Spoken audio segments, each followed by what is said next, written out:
Webcam microphone up close. Webcam microphone up close.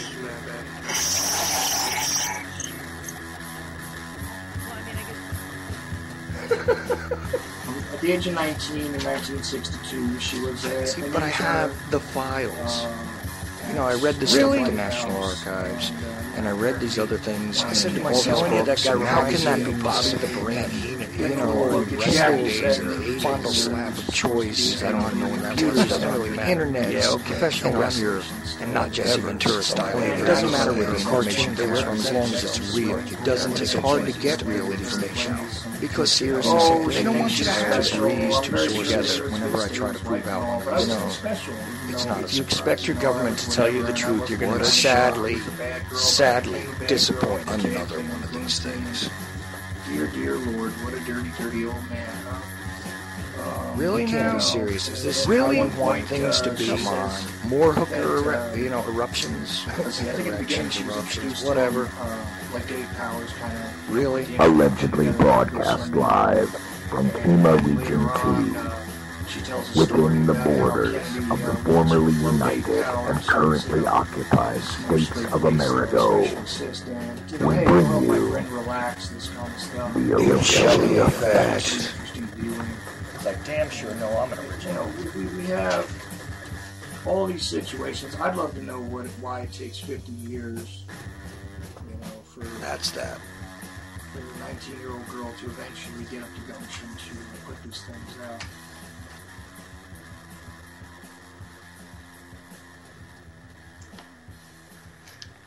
And that is definitely that. January 29th, 2015, the Ochelli Effect, as that obnoxious bumper tells you. Your host, Chuck Ochelli. What's happening tonight, people? Man, that was a little bit of a surprise. I thought I woke up on the wrong side of the clock there. All of a sudden, Jules was playing before me. Usually I only catch that in the morning. Love it, though, before the first cup. Anybody who's listening to my show, you definitely need to check that out in the morning. And if you can't catch it in the morning because you're busy, go to the archives at ucy.tv. Yes, look for Before the First Cup. Definitely interesting every single morning. Okay. What is today like, man? I'll tell you, I don't know whether to discuss everything that goes on in my private communications. I don't know sometimes, but I'm tempted. Anyway, what do we got on the dailies, the daily spike, as it were? Well, let's see. You got the Jordan prisoner swaps with the ISIS people. You got the pilot, and the Japanese guy, the one they didn't behead yet, allegedly. You have, the Islamofascist thing being, ramped up quite a bit. The fear-mongering continues, and the Bo Bergdahl thing being revisited once more by the mainstream. I gotta love that. Gotta love that, because now we're discussing not only, what the right way to handle this guy jurisprudence-wise would be, regardless of whether he was brought before an Article 32 hearing, and et cetera, et cetera, et cetera. You know what? Most people are so totally unaware of what these proceedings actually mean, what a disciplinary action is in the military, what this guy actually did. It's all speculation, and it's all nonsense. But, of course, he was swapped for the Taliban 5. So that makes it, a point of interest still, because we traded him for other terrorists, because the Taliban, although they were in control of Afghanistan, allegedly, before we decided to balkanize, destroy, and relevantly, give them the wrath of God, as it were, in the crusade. Whoops, we're not supposed to use that word, right, W? But, before that happened, post 9/11, because we were striking back at the, Saudi guys who actually used the box cutters to strike the towers. Oh, wait a minute. That's right. It was al-Qaeda and that wonderful guy there that headed the Mujahideen that we had to go after. And, of course, he was based in Afghanistan. And although the Taliban government decided to ask for proof of this, we didn't give it to them. We gave them our freedom bombs and all of that good stuff. And once again, the military-industrial complex is well fed. But we know all this, don't we? Speculation, though, about whether we treated the wrong people for Mr. Bergdahl. I think that's how you pronounce his name, Bergdahl. I don't know what the root of that name is, but hey, who knows? Who knows if that has any sort of meaning? Moving forward, we're now talking about one of the Taliban 5 possibly returning back to their terrorist ways, possibly going back and, being either re-radicalized, which is a term I just recently heard. Didn't know that was a possibility. I thought you were either radicalized or you weren't. I don't know. Perhaps I'll become radicalized one of these days and start to believe that the guys with the box cutters did it, and a guy named Oswald actually blew Kennedy's head off, and the Vietnam War actually had an achievable, discernible goal. And I'll actually believe that we were righteous in our attacks on various nations, including Iraq, over time for nothing else but to continuously benefit such corporate entities like Halliburton and all of their wonderful friends. Who knows? Anyway, I'm going to tell you something. I'm going to keep rambling, but I am going to just take phone calls if you guys want. Call in at 718-717-8296, and I'm willing to discuss anything in the first hour. In the second hour, I'm going to bring on Barry and Michael Prince, and I'm not quite sure what we're going to discuss, but it always goes in an interesting direction, and of course, Michael is somebody who is recently coming to his awakening regarding the lifting of the veil, as it were, of the disinformation that is so gingerly placed over most of the general public. Of course, those of you listening to me don't necessarily buy into it anymore, except for the angry ones that decide to call me all kinds of interesting names and can't figure out whether it is I am liberal or conservative or whatever, as if that has any sort of meaning. I think I'm coming at you with a little bit of uncommon sense at this point, but then again, you can be the judge. So, like I said, one of the 5 allegedly have returned to the alleged. Wow, how often am I going to use that word? Yeah. Yes, JJ, as you stated in the chat room, you're a bringer of evil. I love that. I do love that song, too. Reminds me of heaven and hell and all that. And, hey, the modern crusades are in full effect. But let's try to move forward if we can. Oh, let's see. Oh, of course, there's measles outbreaks. Interesting, because,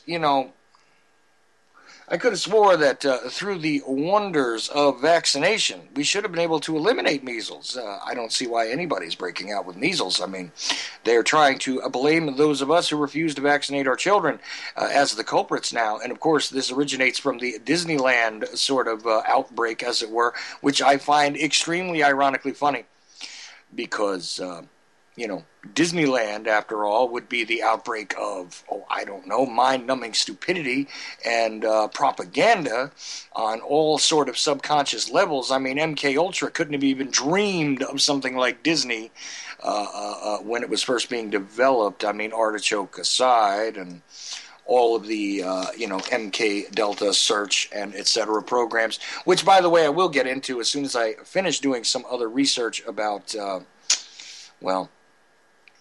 about a few individuals.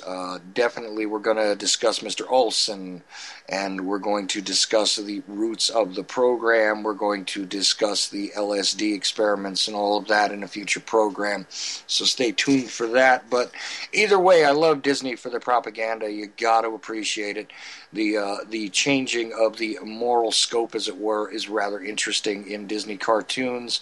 Plus it's always fun to try and find the Easter egg secret messages, the pornographic messages, the other bizarre racial epithets, especially drawn in phalluses and things into the animation. You gotta love Disney. Does remind me of this wonderful cartoon I once saw where they talked about the cryogenically preserved Walt Disney, as it were, actually existing in the bowels of Disneyland and feeding on the bodies and thusly the souls of young children, which, hey, I don't know. apropos might be the way to put that. Anyhow, despite the fact that we have endured the MMR vaccines, which of course even during my generation, I was born in the 1970s, we all endured these, and they have elevated them over time. They have combined them, increased the cocktail, and done everything else. We're still dealing with measles. So maybe your vaccinations don't exactly eradicate the diseases. Is that a possibility? Oh, but there I am putting that tinfoil hat back on, right? Anyway, let's see what else we got. I can't beat the way though that they're actually talking about discussing this on a local level, and about what the problems are regarding those who are foolishly threatening the health of their fully vaccinated children by not vaccinating theirs, so on and so forth. I mean, we have to vaccinate our pets, which is another criminal thing, because after all, a neurotoxin is a neurotoxin regardless of what kind of creature you are. But anyway, I'd like to put the children before the dogs. If you're fully vaccinated and immunized, children are all safe and everything from the wonders of medical science. Don't you think that means you don't have to worry about those of us who are pathetically ignorant enough to think that it might be poison? Nah, that doesn't make any sense. And the ongoing debate about the Cuban reintroduction into the, how can we even put this at this point? I mean, look, to put Cuba in its correct historical context, right? When we had a good strong-arm dictator who was perfectly willing to work with organized crime and the corporations, which it's hard to tell where one begins and the other ends. But when you're looking at that and you're understanding that, guys like, Smedley Butler tried to inform you that, fighting wars and dealing with, different operations on behalf of United Fruit and the sugar companies and things like this were definitely a great interest of the military-industrial complex during the time that, he was a two-time Medal of Honor winner, right? It might seem interesting that they would turn around and have the audacity to ask for reparations against us, the United States, because after all, we're doing them a huge favor by lifting an embargo, and by lifting the sanctions. I love that word, by the way, sanctions. But anyway, by lifting the sanctions, we're doing them an incredible favor. So therefore, the idea that they would have the audacity to ask for any sort of reparations or any sort of remuneration for the fact that they have actually been terrorized by our intelligence agencies for, a couple decades, like half a century, something like that. That kind of stuff. I mean, hello, we introduced all kinds of swine flu. Oh, wait a minute. That's right. That was an outbreak kind of thing that we had back here a few years ago. Well, allegedly. But anyway, the swine flu and destroying their crops and totally leaving them in a position where they had to deal with the old Soviet Socialist Republic, right? Leaving them in that position where they had to deal with it because, after all, another case of where we switched sides, initially kind of backing Castro and then deciding not to because of the great evil Che Guevara. But who knows, right? So Raul Castro, of course, these guys are part of the old dark empire, and let's see if we can just whip up a little bit of that old Red Scare and see if you can possibly reminisce and get your grandparents to tell you about it when the Soviet Union actually counted as our enemy, right? But don't ask Vladimir Putin about any of this, because I'm sure he knows nothing. Oh, boy. Yeah, let's see. Raul Castro made that statement at a Latin American summit, which is interesting in and of itself because, of course, we have blamed the Cuban island there for continuously trying to propagate revolution throughout South America, although they wouldn't be pissed off enough at us, the lovers of freedom, just by the fact that we have absolutely exploited and wrecked their countries one after the other for the sake of continuing narcotics trafficking, and of course our other wonderful thing, which is coffee, making sure that coffee, drugs, and course, human slaves could be shipped in and out of their countries in a proper and efficient manner. That's got nothing to do with any of the realities as to why, some of them might think that our idea of self-governance might not be the most efficient or egalitarian way to handle your population. That makes no sense whatsoever. But Raul Castro at one of these wonderful summits apparently was talking about hundreds of millions for in reparation essentially for the economic damages caused by the sanctions. Okay.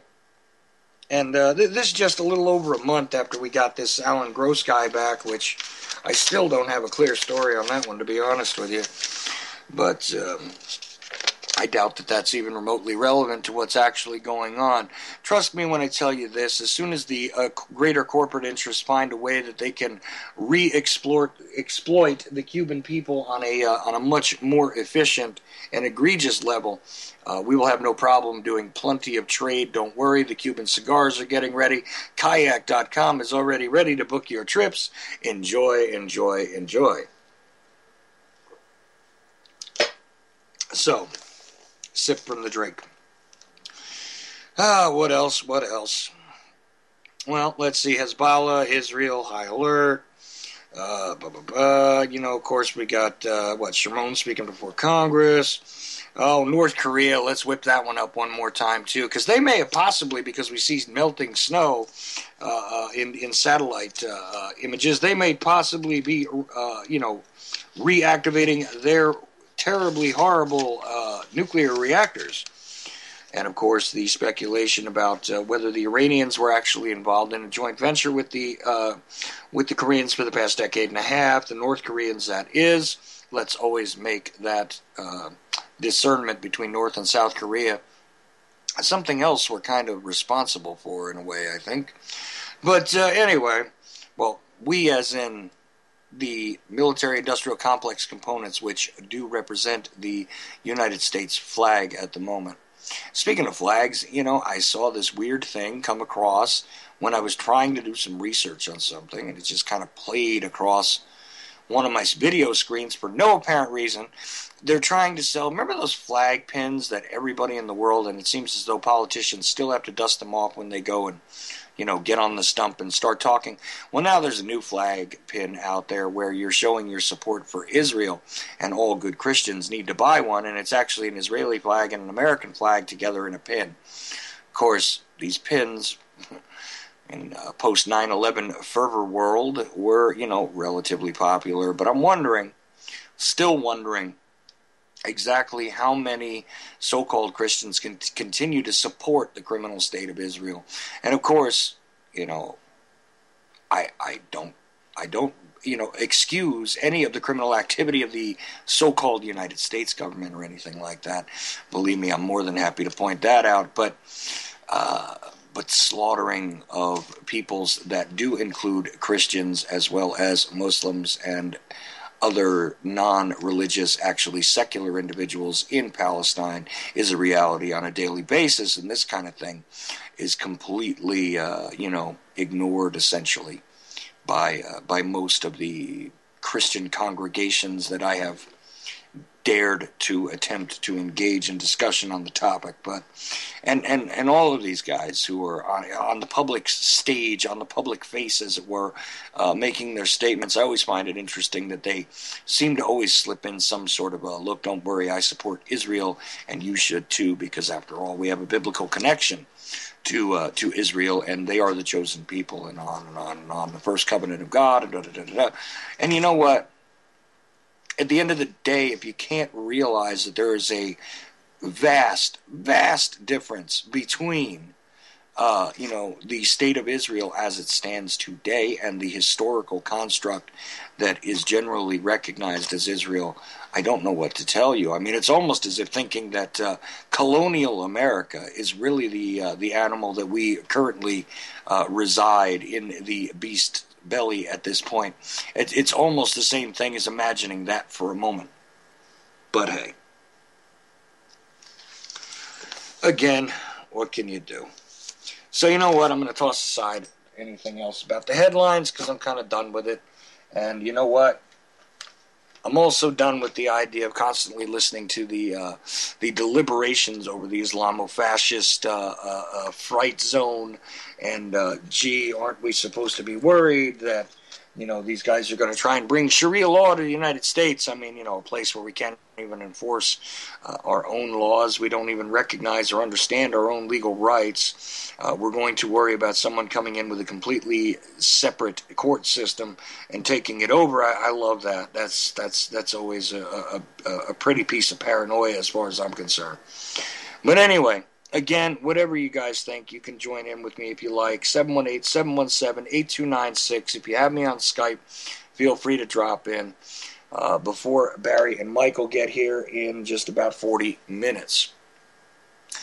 So let's see, what else am I working on for upcoming shows and what else is going on? Well, like I said, I wasn't really going to discuss too much of the private contacts. I'm going to leave a bunch of them alone. Weird stuff starting to happen. It seems as though more and more people are picking up some of the podcasts and things, or not the podcasts, I hate even using that term, but some of the MP3s and all that stuff further downstream. So I do appreciate all of you that have done that. And I did forget to thank anybody who did decide to utilize their fondle slab of choice to pick me up on the TuneIn app tonight, or the Shoutcast, or the iTunes internet radio thing, or whatever else seems to beam and stream this network. Do appreciate you, even if you're catching me later on YouTube. Thank you. But let's see. Now, I'll go into this one because this is interesting, and it came up on Tuesday's show briefly. Briefly mentioned on that show was a great deal of distraction regarding the historical event, the JFK assassination. I know you guys are just so longing to hear me discuss that again. But believe me, it'll come up from time to time. But, I mentioned that, okay, let me lay this out for you, because probably most of you guys don't know about it. There is this gentleman who died, well, let's see, I forget what year he died, but so a few years back he passed away. He was an older guy, and he had told a story about being one of the three tramps, right? One of the three tramps, and in case you don't know what the three tramps are, I mean, just Google that phrase, you'll find it.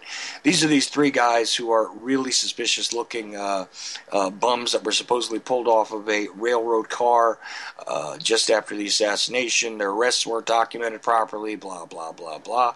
And these three guys are suspicious-looking. There's been much speculation about them over the years, since the late 60s, in fact, regarding these individuals, their arrests, the nature of their presence in Dealey Plaza, etc., etc. Well, over the years, one of the guys that has been linked to that is E. Howard Hunt, right? So E. Howard Hunt is supposedly this one, older-looking tramp guy who kind of has a floppy face and all that. And his son, St. John Hunt, for quite a while was pushing the idea that his father was one of the three tramps, had been present there and had participated in the assassination. Although the CIA is involved, I believe that E. Howard Hunt was not directly involved in the assassination. Have my own reasons for that, and believe me, that would take quite a while to explain, but let's just leave it there. Another gentleman, though, did emerge some years later, and his name was Chauncey Marvin Holt. Okay. Now, this guy is interesting in that he has connections to Hollywood types, organized crime types, guys. And this is his story. I'm kind of laying out in summary for you.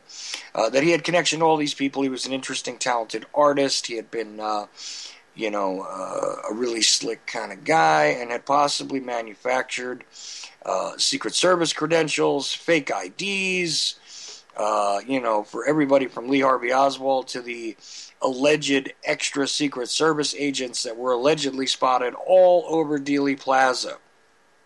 That despite the fact that the Secret Service could not account for any Secret Service agents being on the ground in Dealey Plaza after the motorcade left, right? So this guy tells his story, and there's There's a video out there that's sold by this JFK Murder Solved website that discusses this guy, and he's been discussed in some other videos as well, claiming to be the very same tramp that has also been supposedly identified as E. Howard Hunt, right? Well, the deal is that, see, in my opinion, although this guy has the credentials to have been a forger, to have been connected to organized crime people, to have been connected to Hollywood types and all that kind of good stuff, Chauncey is just simply not that tramp in my estimation, right? So not only that, but the need for the Secret Service credentials that would have been, sort of fed into that storyline regarding the fact that there are these Secret Service guys popping up all over the place, supposedly in different people's testimony, et cetera, is really kind of a vaporous claim, because there's this guy named Lem Johns who actually leapt from a follow-up car and did some running around Dealey Plaza and wound up jumping onto a later car in the motorcade and then going to Parkland Hospital. So that's one problem. The next problem is that through some research and asking other experts to examine photographic evidence, to make comparisons, to utilize biometrics, to utilize, anthropological markers on people's images like the ears and things like this, over the years, every time it has come back to me that this guy is not this tramp. So therefore, one of his major claims to fame is gone. The other one is also unnecessary. And although he has this very fascinating story about having traveled to Dealey Plaza for a particular purpose and all of this. Now, in fairness, I've only gone over, 8 hours of his testimony, the photographs, and some of the key claims in his story. So recently, and I did mention this on the Tuesday show, recently his daughter contacted me after I made a comment on Facebook. Now, I'm not going to tell you her name because I don't want her harassed or bothered, but the point is that his daughter did contact me to kind of tell me that, it seemed as though I hadn't really done any research. Well, this is the general gist of what she said. Without giving you all the details, that I really hadn't done much research if I was discounting her father's story so heavily. Now, I did mention that she yelled at me on Facebook on Tuesday. Well, she corrected me in a message later and told me I didn't really yell at you. I did kind of abruptly contact you. And you know what? You're correct.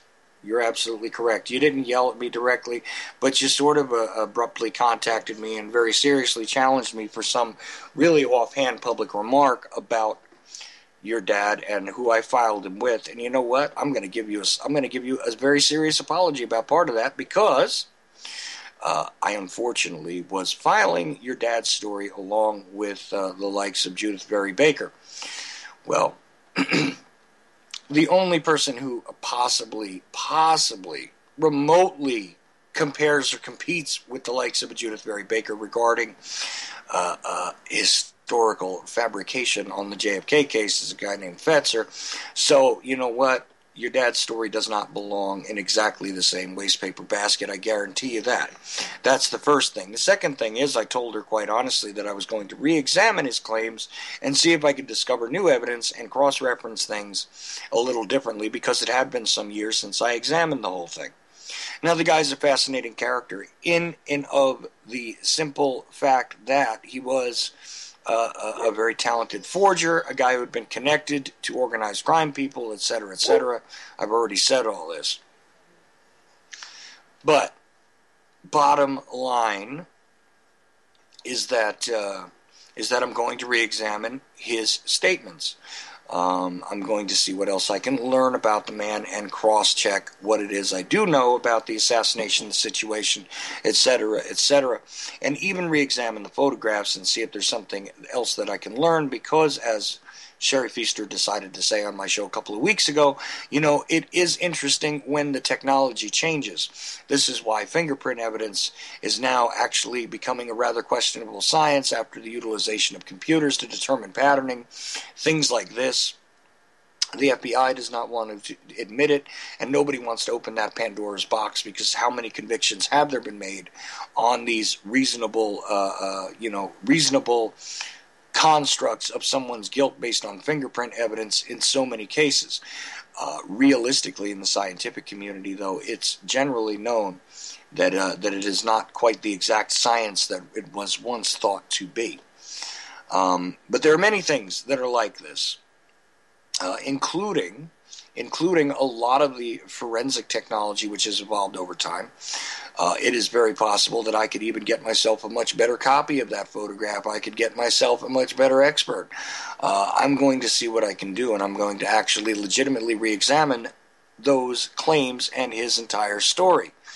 So, I told her that off the air, and now I've said it on the air, so I guarantee you I'm going to get to that also. Not this week, not next week, but I promise you at some point we're going to be discussing Mr. Holtz. So,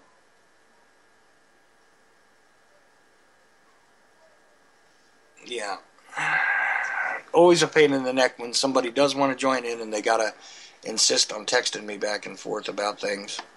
You know, if you want to jump in, dude, just if you're listening, you're on my Skype list, just jump in. It's fine. I'm all good until Barry comes up in just about a half hour or so. And we'll be hearing from Barry and Michael Prince. So anything, doesn't matter, whatever you want to bring up. Okay. So I figured that was worth mentioning. A couple other things that I'm trying to work on is getting a couple of more survivors from Jonestown, because I still think that that's a fascinating topic and bears a little more examination.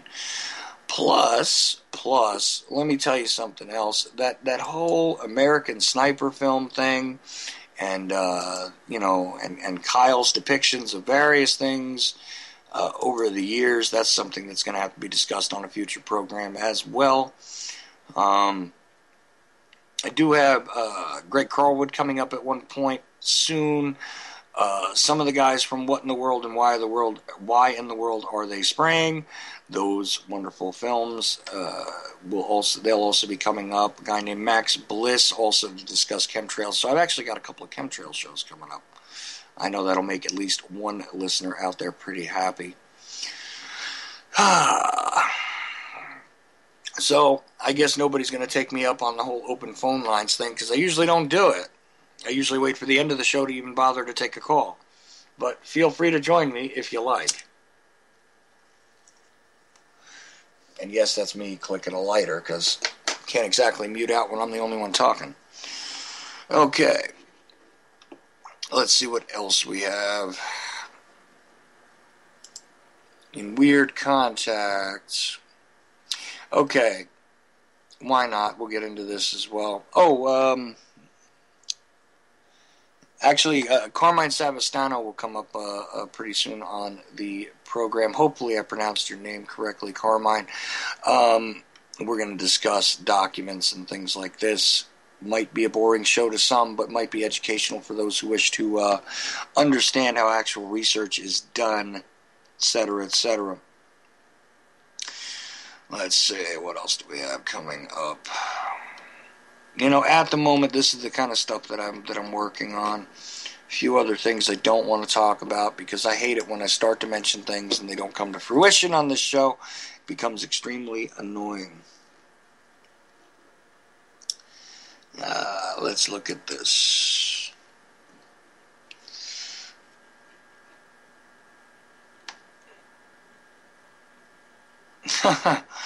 Okay, this kind of cracks me up. Who am I thanking in chat for this?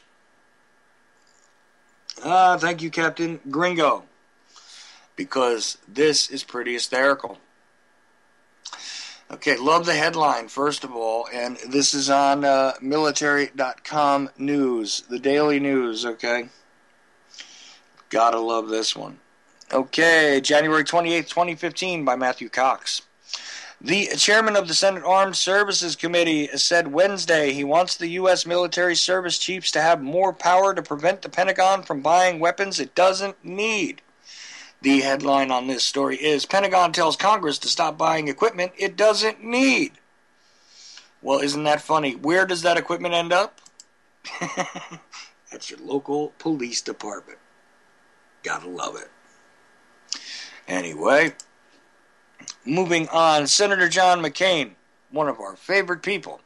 Senator John McCain, SASC's new chairman in the new Republican-run Senate, said, one, his top priorities for this season is to ensure that the service chiefs have more input into the acquisition and procurement process. Wednesday's hearings focus was to hear testimony on the next round of mandatory defense spending cuts under sequestration, scheduled to occur in fiscal 2016, which begins in calendar year 2015. Excuse me. That's why I choked on the words. I do need to take a drink every now and then. All right. The Army, Navy, Air Force, and Marine Corps have already suffered massive cuts to end strength, modernization, and readiness under sequestration that began in 2012. And just like in past hearings, the heads of each service predicted a grim outlook if more sequestration cuts come in 2016. You can't expect the military boys to not want their toys. But that's my editorial. Okay, all the services agreed that they would not be able to continue to meet mandatory missions under the National Defense Strategy, win a war, deter the threats of a second major enemy, and protect the homeland at the same time.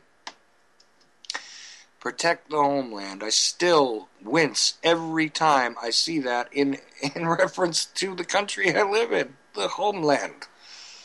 The Reich. Wonderful. Anyway, lawmakers asked many questions, but no one offered a plan to prevent sequestration cuts from happening as it has in past, minus last year, when the military received a reprieve from the across-the-board cuts. Some senators focused on finding ways to help the Pentagon run more efficiently. Senator Joe Manchin, Democrat, West Virginia, told the chiefs he wanted to know how to prevent the Defense Department's acquisition and procurement system from wasting money on equipment the services don't need.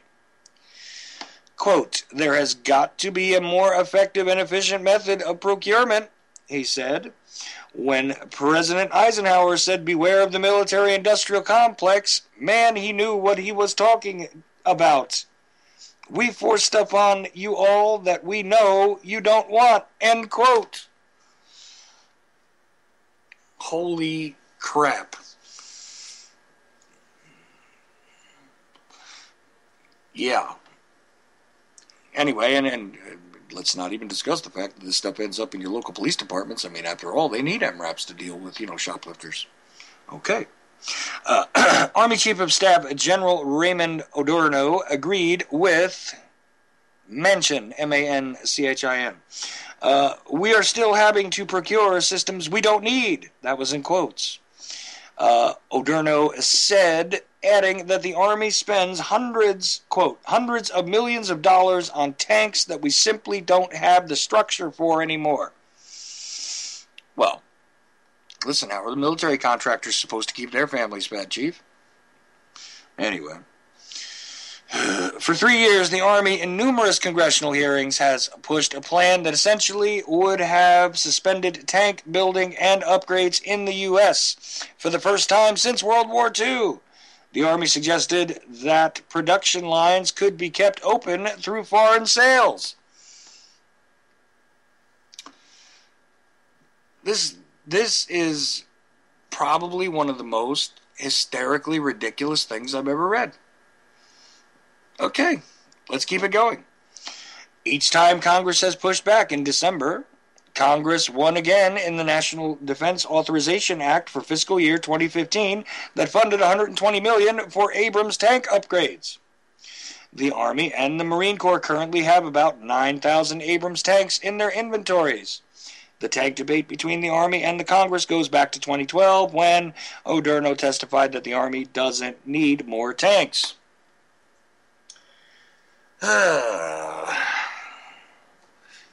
realistically.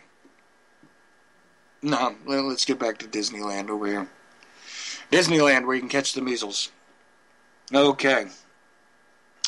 Anyway, Odorno lost then too. Congress voted for another $183 million for tanks, despite Odorno's argument that the Army was seeking to become a lighter force. When we are talking about tight budgets, a couple of $100 million is a lot of money. How many ridiculous statements can you cram into one article? Really? Hey, when we're talking about big budgets, $100 million is a lot of money. Okay. Wow. There are lots of people that have looked at procurement reform, and the one thing that has been frustrating to me is that the Chief of Staff of the Army, is the Chief of Staff of the Army, is how little authority and responsibility that I have in the procurement process. I have a say in requirements to some extent, but I have very little say. Well, that's because you're not a defense contractor. You're not a corporate CEO. You're not, one of the guys who's actually making the money on this, brother. Does this guy really not know that? Seriously? Okay. I guess so. Can I continue on with this? Yeah, I guess. All right. Admiral Jonathan Greenert, Chief of Naval Operations, said that there needs to be a clarity on the chain of command when it comes to procurement. This is getting funnier by the sentence. There has to be clarity on the chain of command.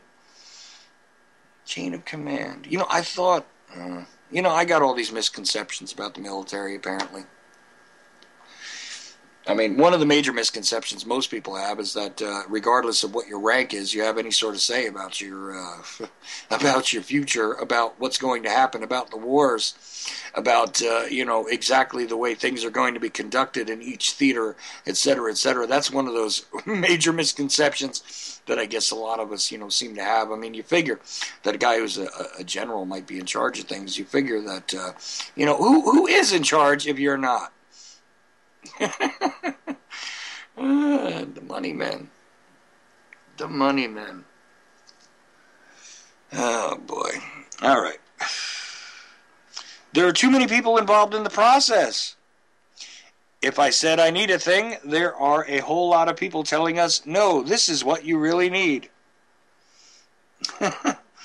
Oh, God. In many cases, the technology is not mature, and even essential programs become delayed and end up costing more than they should. Like those $800 toilet seats, $500 hammers. All right. Anyway, if it won't be ready on time, it becomes too expensive. Cost and schedule need to become a much bigger factor in the process than it is today. This guy said. Anyways, Manchin told the chiefs he is really interested, this is in quotes, really interested in finding out how many ideas come from you all and what you need versus from those on the outside and what they think you need. Wow. Matthew Cox. Don't know if you were trying to be hysterically funny, but you achieved it, sir. And Captain Gringo, again, thank you so much for that, because yes, that is funny. That is funny. I love the reference to Eisenhower. That's like priceless. Absolutely priceless. I mean, only as crazy conspiracy theory people ever point that out. That the military-industrial complex, the people that are actually in charge of the greater corporate interests that run all the businesses that make the bombs, the weapons, the stuff, as it were, the Brown and Root construction turns in Halliburton later on.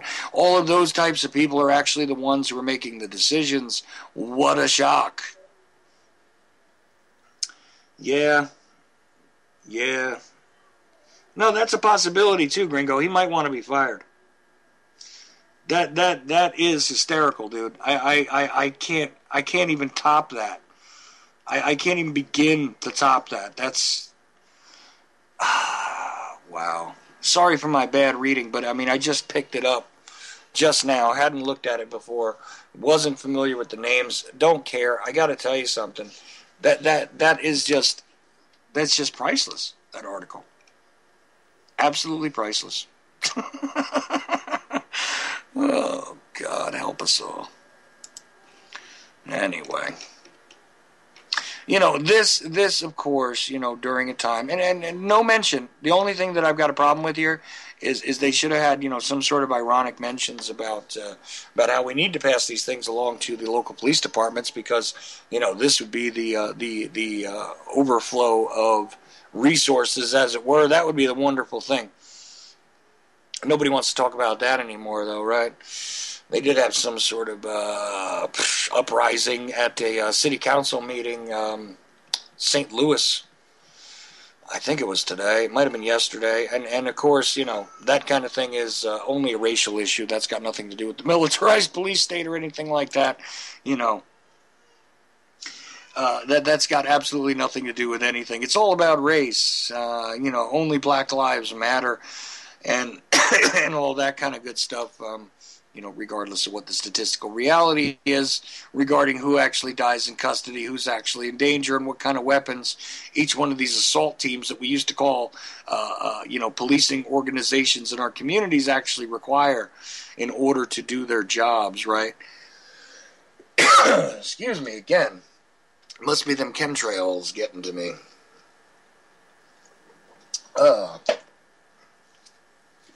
So I was hoping for another person to jump in with me here, but that did not happen. There I go, keeping score at home. I think that's number 2 or 3. Anyway, I was expecting somebody else to jump in with me, and let's.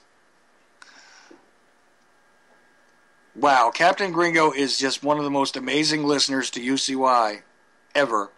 Just want to tell you that, because just from the headline alone at The Guardian, from this article that you just put in the chat room, New York Times editor, : we failed to do our job after 9/11. Oh, wow. Wow. You know what? I can't resist. I cannot resist this. Okay. Let me see if I can actually roll down and read the article. Last time I tried to go to this website, it gave me a problem. Let's see. Okay. The executive editor of the New York Times believes his newspaper. Whoops. Get out of here with this. See, now this is one of those things that drives me nuts. There we go. Okay, cooperate, browser. All right. Believes his newspaper in company with the U.S. mainstream media failed their audiences after 9/11. He told the German news magazine Der Spiegel that he agreed with the criticism originally made by an NYT reporter, James Reason. Let's see. This guy said the mainstream press was not aggressive enough after 9/11, was not aggressive enough in asking questions about a decision to go to war in Iraq, was not aggressive enough in asking the hard questions about the war on terror. I accept that for the Los Angeles Times and the New York Times. That's in quotes, folks. So, a decade and a half later, we might have made a couple mistakes here. Not bothering to say anything or criticize, and we failed as the fourth estate. That's a possibility. It's just a possibility, though. I mean, Okay, so in charge of the New York Times since May 2014, was previously editor-in-chief of the LA Times. In his wide-ranging interview with Der Spiegel, he also spoke about the NSA whistleblower Edward Snowden having chosen to tell his story to The Guardian. He said he regards The Guardian as a, quote, new competitor for the New York Times in the digital age, end quote. He said. But this guy is just Nostradamus, isn't he? He's figuring this out now. Well, does it make me nervous that they compete with us and, in fact, beat us on the Snowden story? Yes. And not to mention just about every other damn thing on the planet. New York Times. Talk about the dinosaur of the dinosaur media.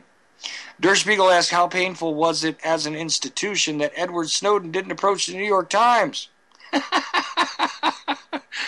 Well, you know, because he actually might have wanted to get part of his story printed, regardless of whether he's a plant or not. You know, nothing like this would ever get printed in the New York Times first. Wow, what does he say? Okay, this is all in quotes. It hurt a lot. It meant two things. Morally, it meant that someone with a big story to tell didn't think we were the place to go. And that's painful. I feel your pain.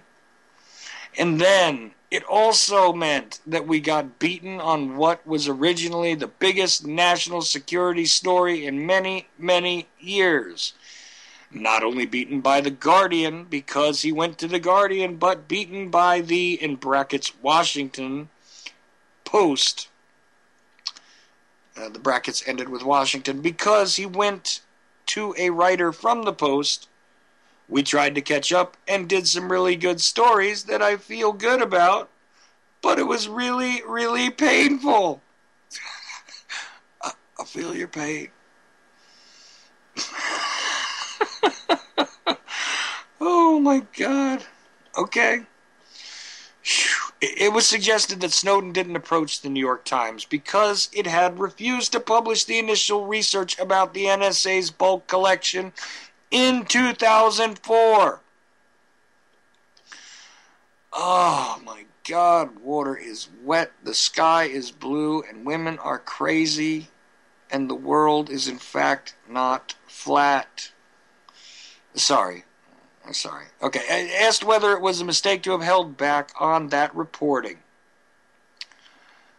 This guy pointed out reasonably enough that he wasn't at the New York Times at the time. The magazine also asked him about digital rivals, citing a leak of an internal New York Times document saying that its, quote, journalistic advantage was shrinking in the face of online competitors. Here's the quote from it, apparently, the excerpt. We assumed wrongly that these new competitors, whether it was BuzzFeed or others, were doing so well just because they were doing something journalistically that we chose not to do.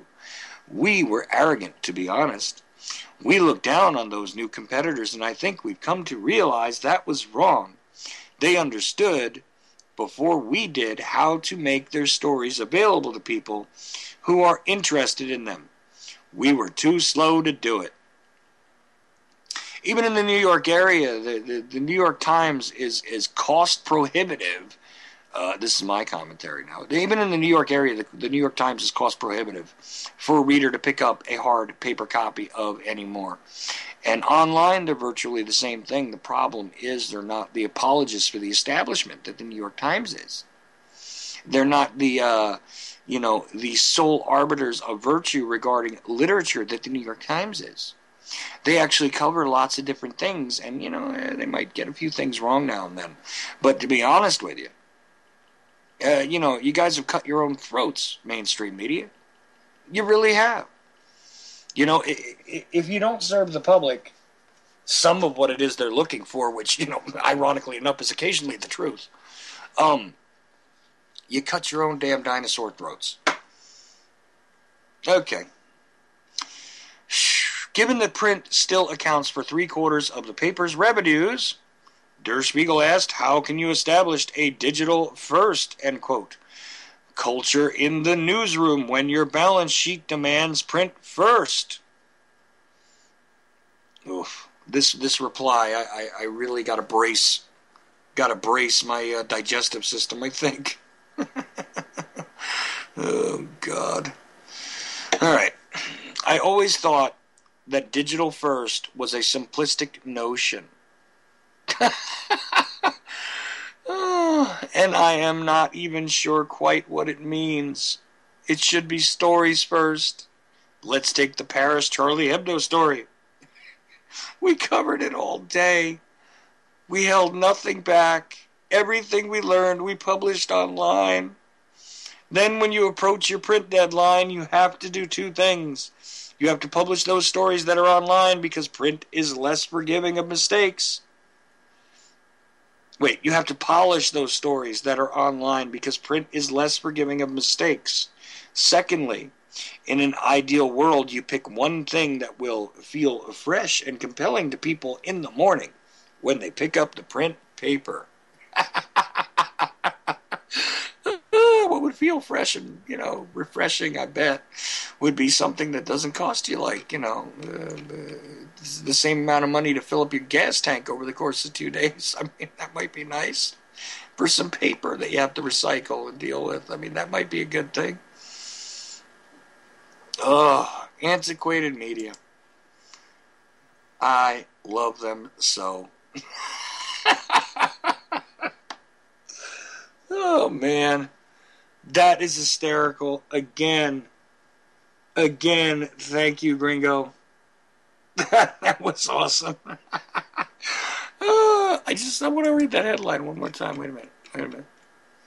So the current editor of the New York Times, former editor of the LA Times, big muckety muck dude, basically says, the New York Times editor says, we failed to do our job after 9/11. How about you failed to do your job before 9/11, during 9/11, after 9/11, post 9/11 reality? How about you failed to do your job in general as the fourth of state? How about that for an admission? Let's try there. Let's try that admission. Maybe. Oh, Lord. Pop-ups. Man, oh man.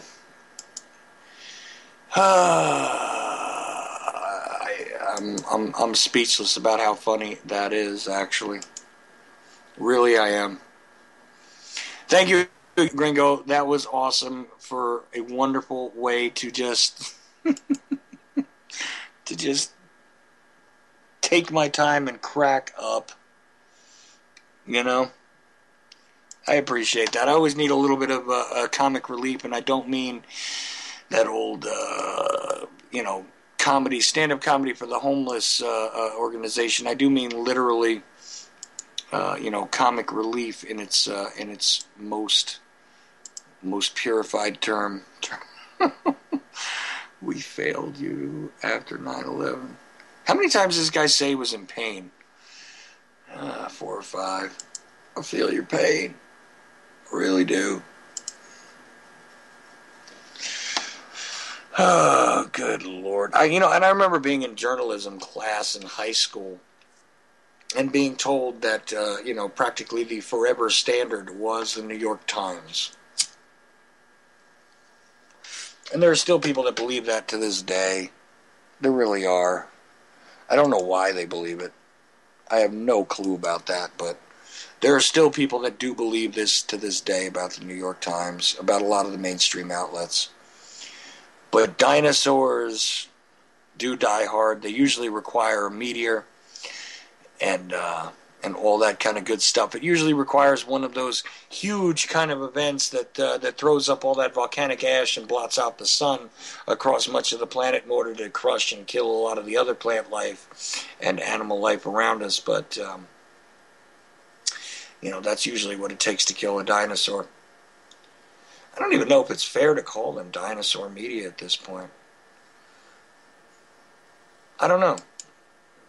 What do you guys think? To answer this Skype question, I did just read 2 articles. They were funny. The headlines were hysterical enough, and they were dropped in chat, and I thought they were extremely relevant and good. So, you don't like it, tune into something else. Oh, my goodness. Well, I am just about at the top of the hour, so hopefully Barry Prince will be joining me shortly if we don't have our times crisscrossed again. And Michael Prince along with him, which is his son. Of course, Barry Prince is the host of a show called The Big Puzzle. It took me about 5-6 tries on the air to get that one right. Always kept forgetting the name of the show. I actually listened to it sometimes. He's had some really fascinating discussions on there. Last week I was getting a Bible rendition because Barry's a godly kind of person, and I guess I'm a heathen, so every once in a while I guess it's always good to get some religion. Speaking of religion, I should probably get Daniel Lewis Crumpton back on, because I love going down rabbit holes with him, man. He is definitely one of those amazing guys I'm happy to have had on the show, because we go into the esoteric in a really sort of comfortable way as far as I'm concerned. But I didn't want to continue on with the esoteric theme. I like to keep changing things up so you guys always get something different on this show. Kind of like UCY, you can never tell what the rotation is. It's always fun. Wondering if at any point they'll be rebroadcasting some of the stuff I've done on here. Hopefully not after I'm dead like some people. But, hey, who knows? Maybe the world will be a better place. Enough of my strange neuroses. Let's see if my friend Barry is ready yet.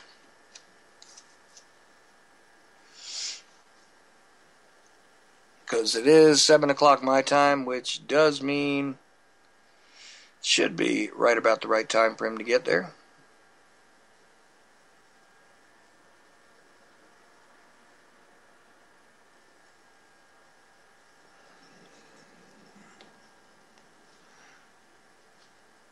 Well, all is fair in live radio.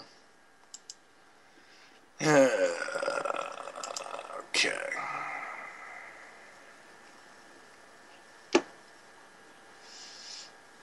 Now, one more time with these text messages on the Skype. Listen, if you're wanting to call in on the Skype, just do it. Okay, I'll refuse it if it's not time for it, but I'm kind of treading water at the moment because I really only had the first hour sort of in my mind and fell short on that and read a couple of articles to fill it. So guess what? Here's my naked planning. The next hour was going to be filled with an interactive conversation. So at this point in time, I don't have anybody. So if you want to call in, you can just call in. I'll give you a minute to get that because I know there's a little delay on the broadcast. But I'm not bothering to type. I hate sitting here trying to type. I can't seem to type and talk at the same time. So, I'm no good at that. My multitasking circuits are a little bit blown out lately. Okay. Well, let's see what we have here.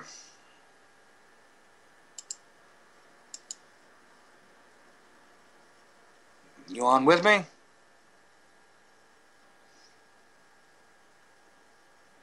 Hello?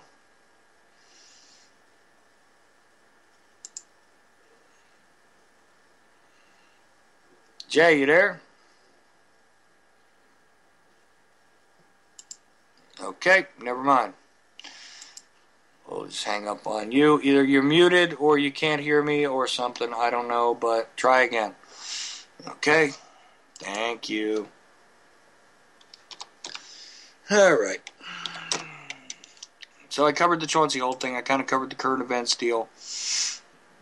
Let's take you on to something else here. As soon as I can get it to load up. See, I should know better than to play with my browser during the show because every time I close something, it's impossible to get it open back up. And I try not to keep too many windows open when I'm doing this. Yeah. Okay. Let's see. Oh. That must be why it jammed up, because I actually put that excuse me, New York Times editor article up on Facebook as something that I liked. I guess I shared it on Facebook. That's what screwed me up there. Now, let's take a look at this one. Ay, ay, ay. If it'll let me. Okay, you know what? Suzanne Posel's somebody I got to get back on as well.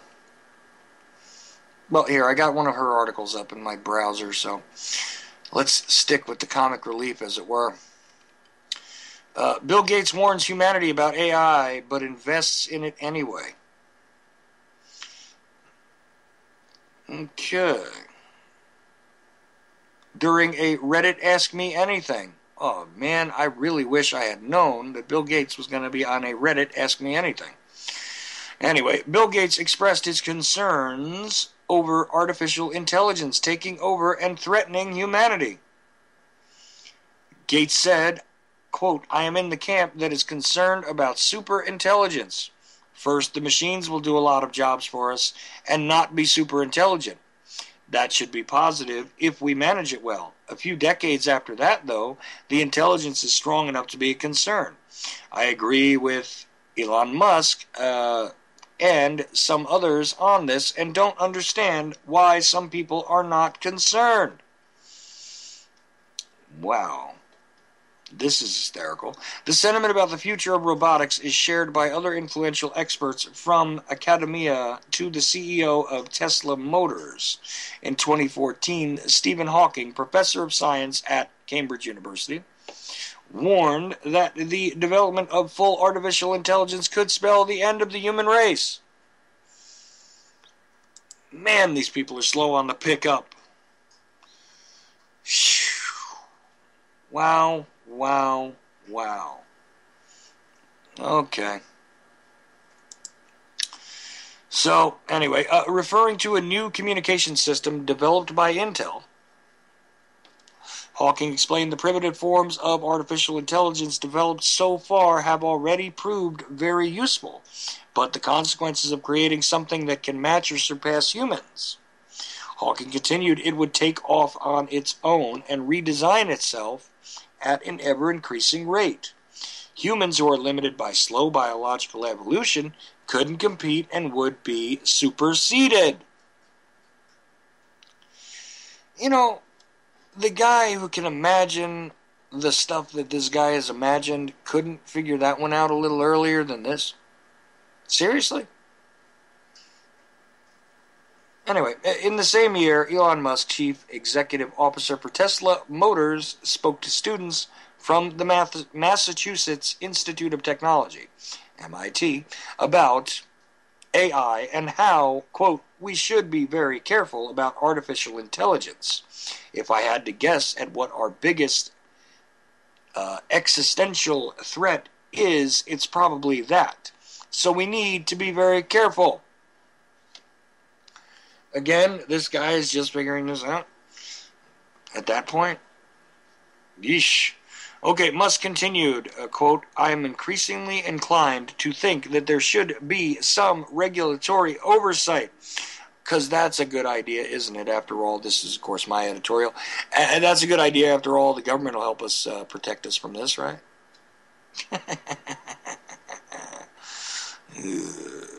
Okay, maybe at the national and international level.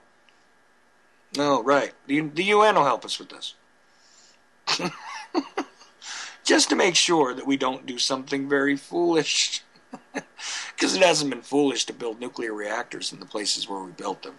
It hasn't been foolish to allow something like Fukushima to continue on for years at a time. It hasn't been foolish to allow background radiation to be risen up by open-air testing and Chernobyl and all this other stuff in our history.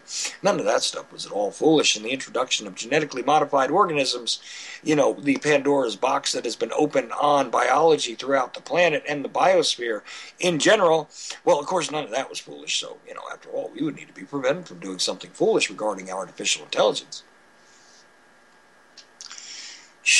What planet do these guys take vacation on? Okay. In other interviews, Musk commented that, quote, with artificial intelligence, we are summoning the demon in all those stories where there's the guy with the pentagram and the holy water. It's like, yeah, he's sure he can control the demon. Doesn't work out. Woof. Pandora's box. Anyway, wow. These comments could be construed as hypocritical.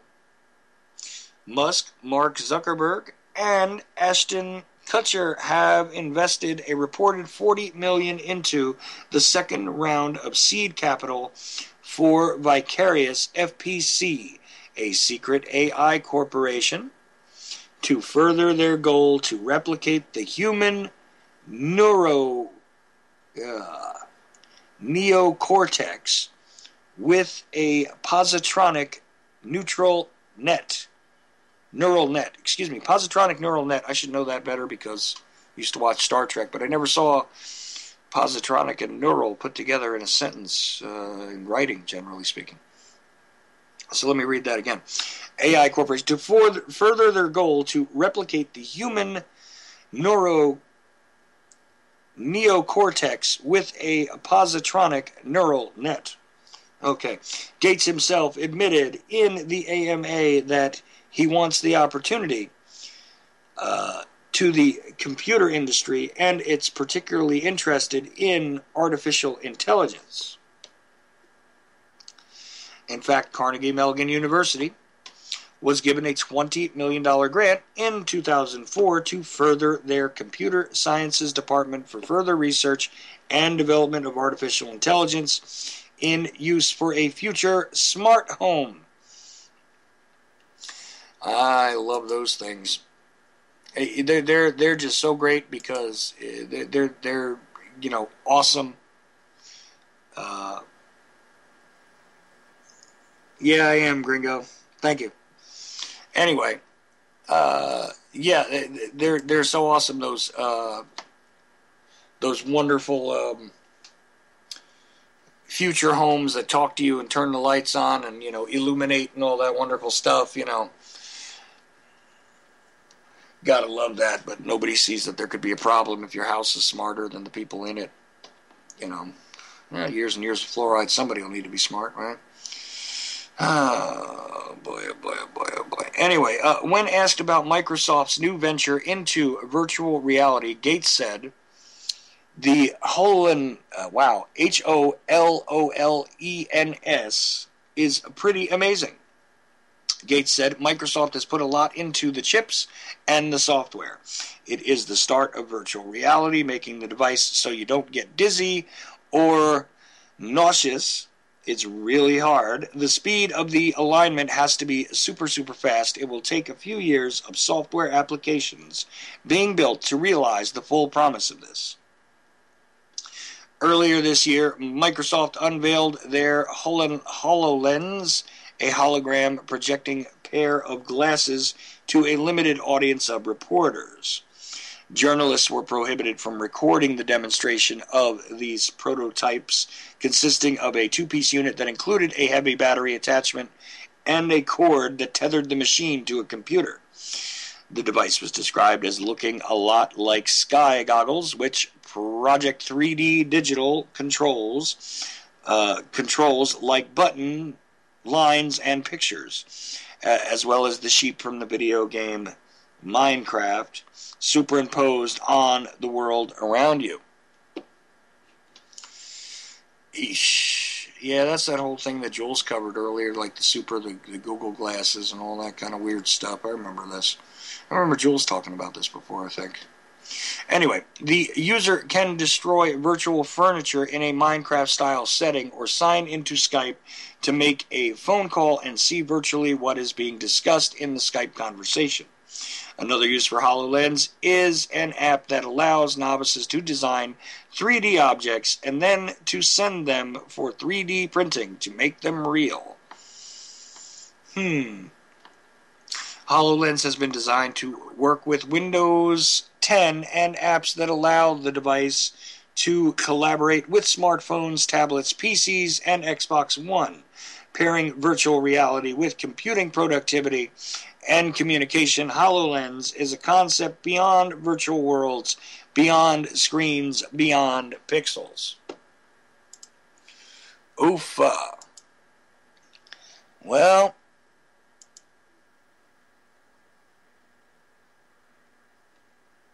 anyway, Let's see now. I'm getting some communication from my second hour guest.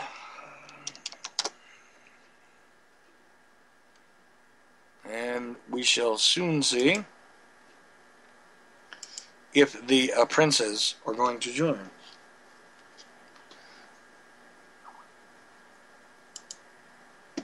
Okay. Well, let's try and add Barry in. And try and also add Michael in.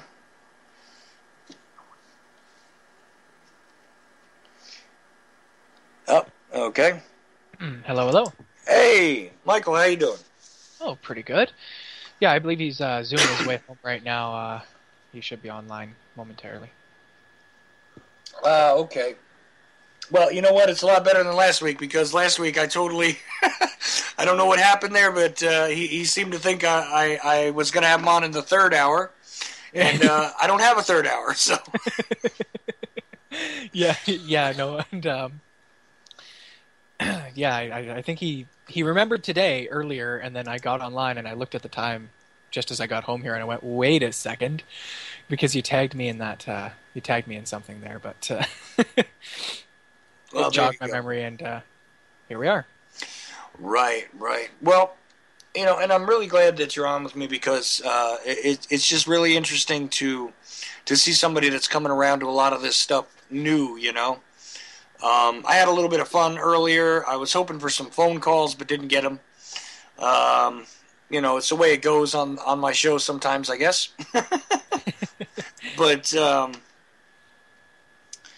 yeesh, I'll tell you. I wound up reading about the virtual reality and artificial intelligence. What else did I do? The New York Times editor who says that we failed you after 9/11. Love that one. You know, what else did I actually cover? I forget now. Oh, the military guys saying that we don't need all these tanks that you guys are making us take. I love that. Man, that sounds like Mr. Barry Prince Sr. There Sorry, we go. Charles. I'm so sorry, buddy. We talked about it earlier today, and I just dropped Michael off and went, oh my God, it's 4 o'clock. I got to get on the air here. Charles is waiting for us, so we're a few minutes late, guys. My apologies. I beat you here. Not a problem. Actually, Michael was ahead of you, so. Yeah, I was trying to call him. I've been ringing his phone all the way home, and nobody answered. They never do anyways, because they see it's me calling, so. Do you ignore your dad's calls, Michael? Never. Yeah, I would never right. do something so horrendous. Screen his phone calls. You make me out to be a horrible person.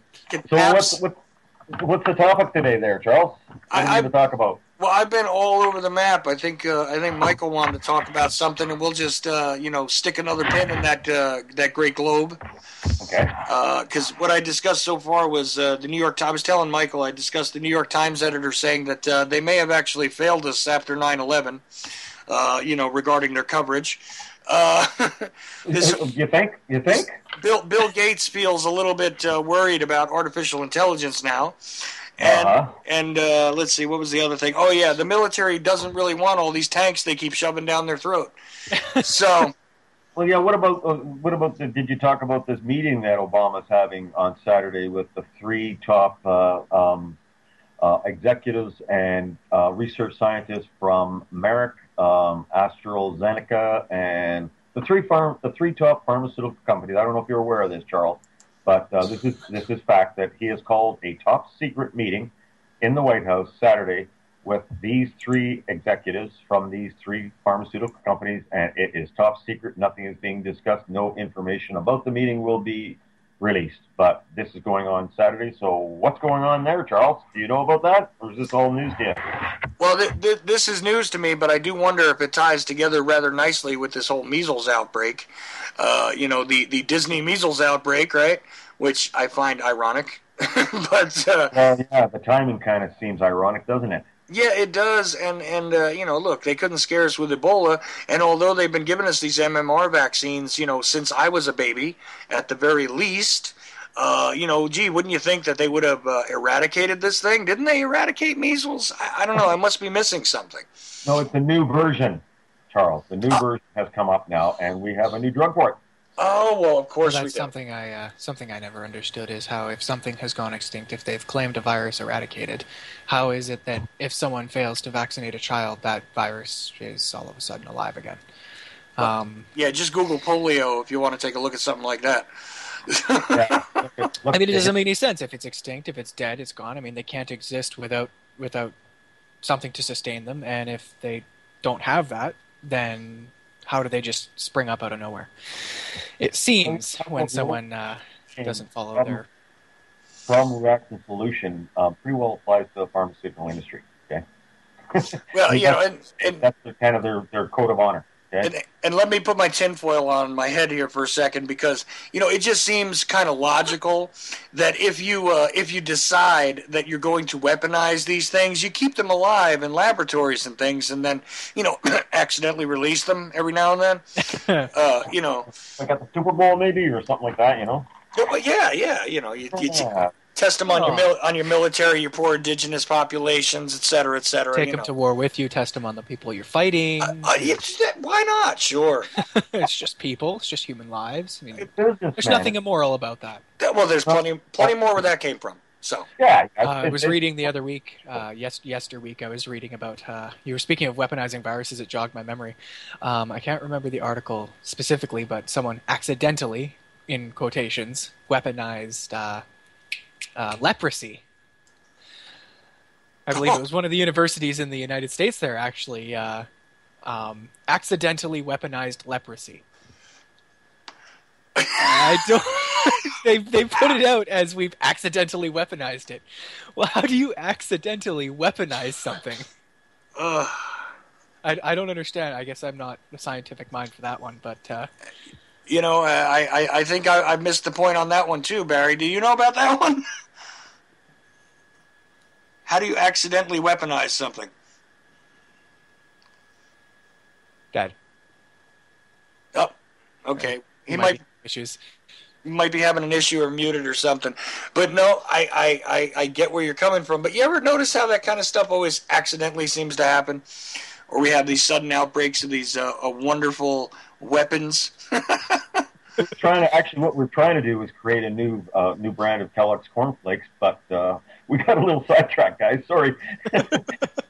But it's all good. Just put a little milk on it, and everything's good. Well, right, and it's always good to use the milk where we reintroduce the part of the genome back into the cow so that we double their milk output, even though it creates all sort of pus and everything else in the milk. It's all good because it makes lots more milk, even though part of it's pus now, but it's still milk. Good, and calcium's good for you, Charles. Remember that. Absolutely. Gotta have calcium. Just like your fluoride, gotta have that too. With that too, you got to have the fluoride along with the wonderful calcium. So, and taking fluoride down the throat is kind of like drinking suntan lotion going to the beach. I think everybody should drink suntan lotion to go to the beach because it will come out your pores, guys. It will. It'll go through your GI tract and it'll be sweat out, and you will have the protection necessary. Makes a lot of logical sense to me. I'm at battle right now with my town council over this, Charles. I went in there with Michael on Monday night, and I put enough information in front of their faces that there should be no question that even though that this is put to referendum in Terrace before, it deserves another referendum. I've got all kinds of people in the community that are behind me on this. They've actually gone into the council now and requested an appearance at the next council meeting, and this is going to be put in the paper. 4 individuals from my community went in after and of course the council, that's not an issue, blah, blah, blah, and we know they're a bunch of commies and sitting back there, and one of them's getting their pockets filled, we know that. But anyways, now they're going to have to address another group of citizens, and right behind that, there's another group of citizens going in, and after that, there's another group of citizens going in. If they think they've heard the end of this, Charles, oh boy, we got to facts or non-facts aside, at the end of the day, democracy means that regardless of whether or not it's healthy or unhealthy, if enough people don't want it in the water, it's not going to be in the water. It doesn't matter what the facts or non-facts are. And I mean, that's kind of what seems to be happening, is people are uncomfortable with the idea of this disgusting substance that coats your throat when you drink the water, being in your water. I mean, it's not... Well, we had to add the chlorine in there, Michael, You can't have fluoride without chlorine. I mean, the two are kind of like brothers and sisters, aren't they? Seems like they're in most of our water supplies, so they must be related. Well, that's after all the only way to clean it and your brain as well. Oh, that's what brainwashing means. I get it now. I mean, I went into the chemical description of chlorine, and what it told me was it was a very, very toxic substance, and it's classified as a carcinogenic. So I look at it this way, Charles: if we're drinking this stuff, our insides are going to be free and clear of any bacteria. I think it's a great idea, buddy. I think it's one of the greatest inventions they've ever come up with. Yeah, amazing information. Yeah, well, and of course your insides will be free and clear of your insides as well after a while if they keep adding this stuff.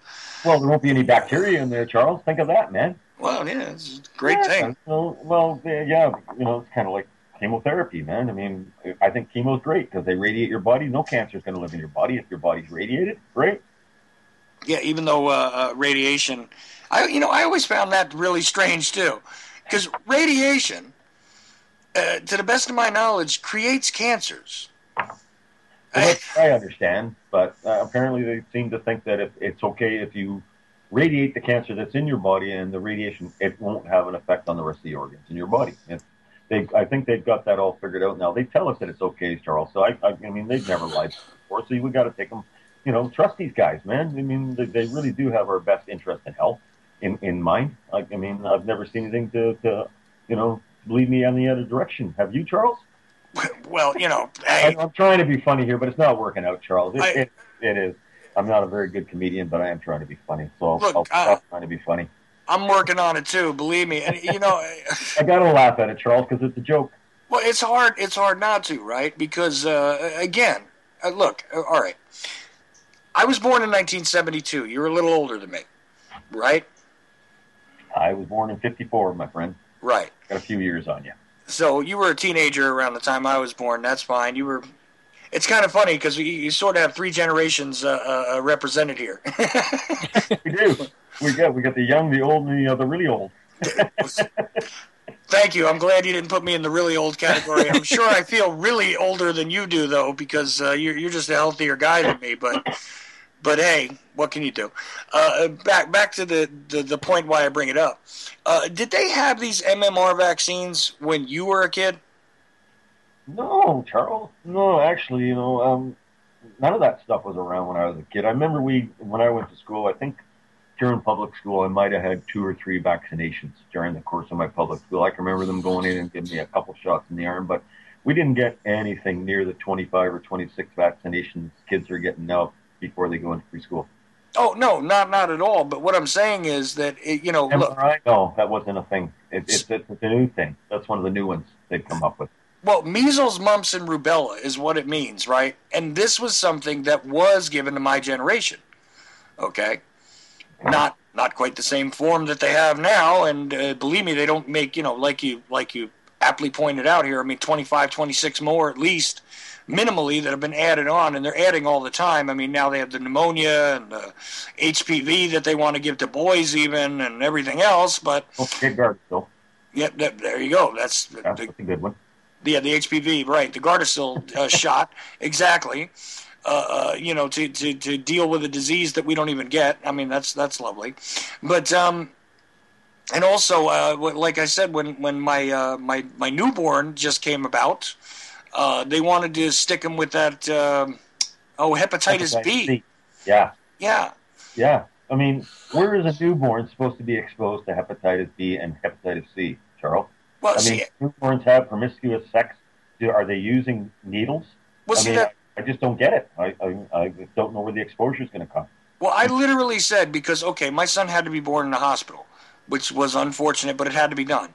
The thing is this, when they presented that to me, I said no, and I also said, look, and I'm talking to the pediatrician at this point, I said, excuse me, but tell me something, logically, okay?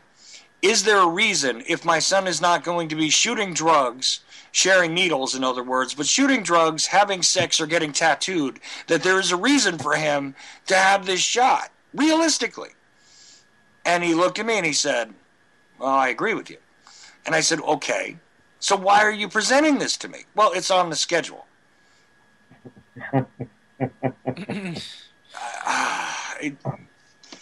Because they told me to. I mean, but the guy literally looked at me, gave what I had to say, a little bit of thought. I mean, I didn't tell him, I think that, that vaccines are responsible for the loss of IQ in the American public and so on and so forth.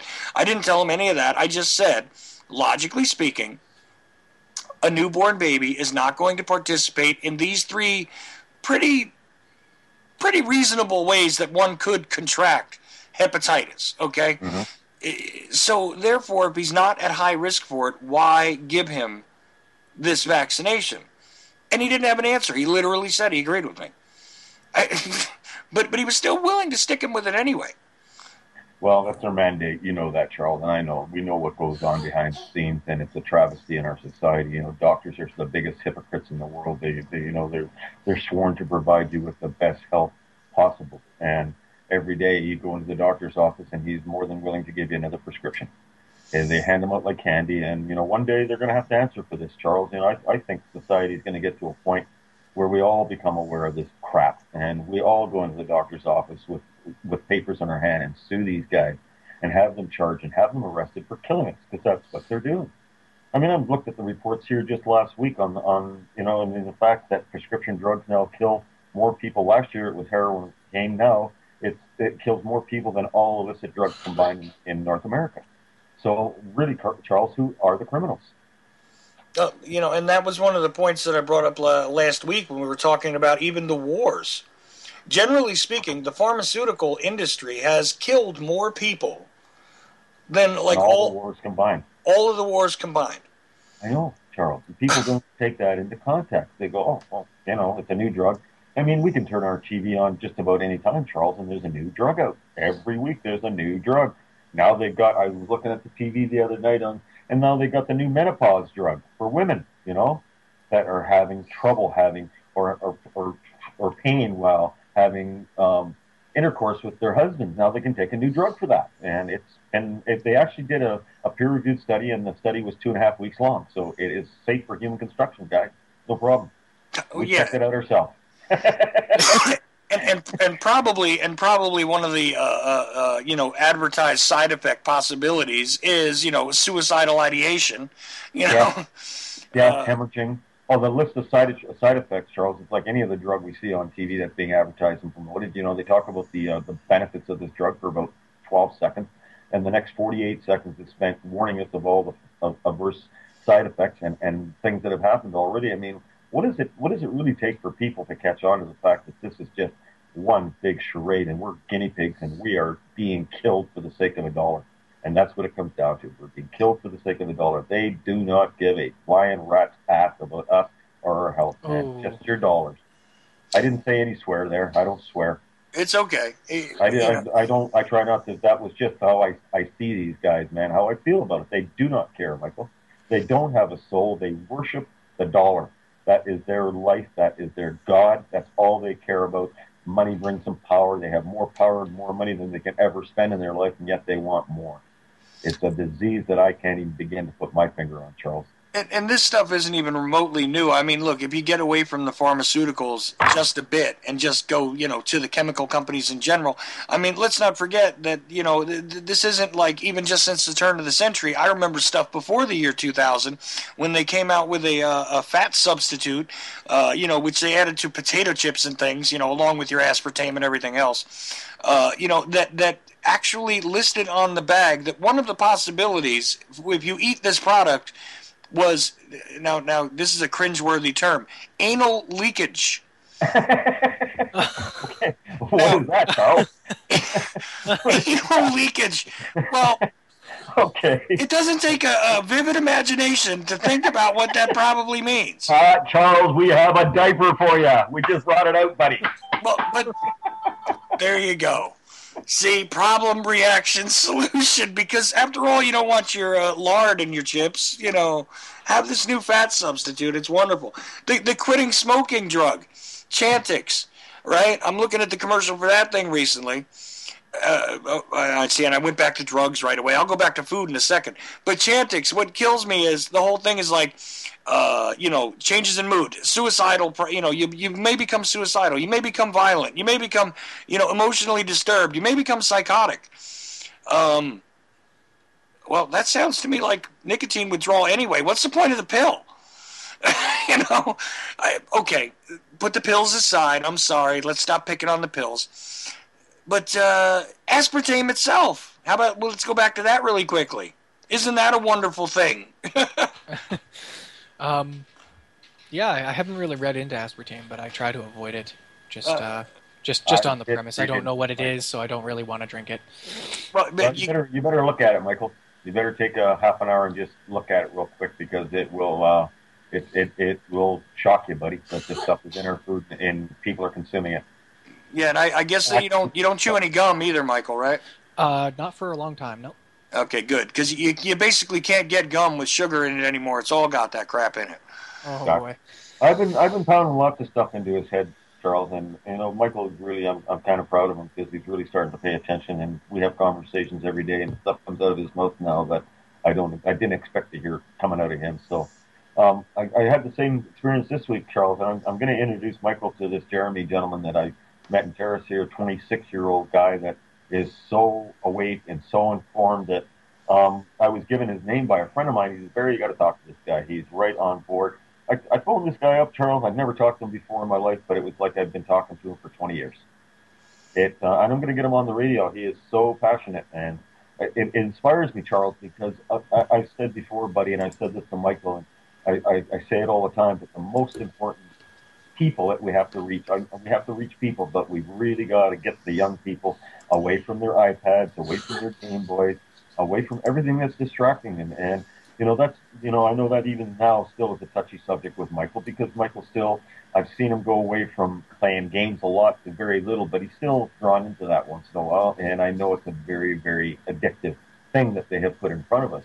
But I many times, Charles, I've tried to bring to his attention that, this is just a distraction. And we see it so much in our youth, man. They are distracted by either their iPhones, or they're playing these online games, or the distractions. They're everywhere for these kids, and they don't focus on what needs to be focused on. And I can tell you, Michael here in the last couple of months has really impressed me, Charles. He's kind of woken up and he's really starting to pay attention. He says things to me now that I used to say, like, I want to go kill these guys. So what can we do? It's overwhelming, Dad. I mean, and sometimes I feel his fear, and that's to be expected, because, boy, I'll tell you what we're looking at, Charles, for a young person to look at what's coming down the tubes for him is just like, what the heck are we doing, and what is coming for him? And it is a scary thing, but I can see his interest now turning to things that are actually solutions to the problem. And that's what we have to do. We have to get these young people awake, whatever it takes. We have to slap them in the side of the head with love. We have to wake them up to the fact that they are being distracted, that their brains are controlled and they're brainwashed, and it has to stop, because there's not going to be much of a future for them if we don't get them awake, Charles. I mean, that's the way I see it, buddy. I don't know how you see it, but that's the way I see it.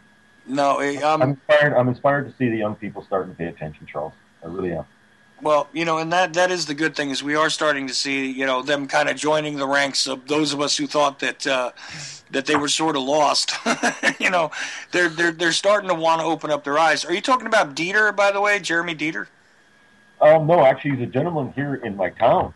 His name's Jeremy Jensen is actually his name, and right away I thought of Jeremiah Johnson, right? But his name's Jeremy Jensen. But you know what? I never, like I said, Charles, never ever talked to this guy before. And I picked up the phone and I said, "Okay, Jeremy, I'm Barry." He's, "Oh yeah. Somebody was telling me about you," and we got into a conversation, Charles. And I'll tell you, I spent an hour on the phone with this young guy, and his knowledge base really astounded me, that there's young people out there that are that awake. And this guy is totally awake. He talks to his friends. They've got a group forming in Edmonton right now that his brother's involved in. His brother's totally awake. I'm going to get him on my radio show here and let him talk to the world. But like I said, my campaign and my focus right now is to try to reach the young people and wake them up to the fact that they are being brainwashed, that they're being manipulated, they're being entertained for a reason, that society doesn't want them to even start to look at what's going on in our world. Because if they do, they're going to get to the point where I see Michael getting now, where he's pissed, he's in fear for his children in the future, and he wants to know what we can do. Well, my God, folks, if all the young people started thinking, well, what can we do? There would be a million minds coming up with solutions, and that's what we have.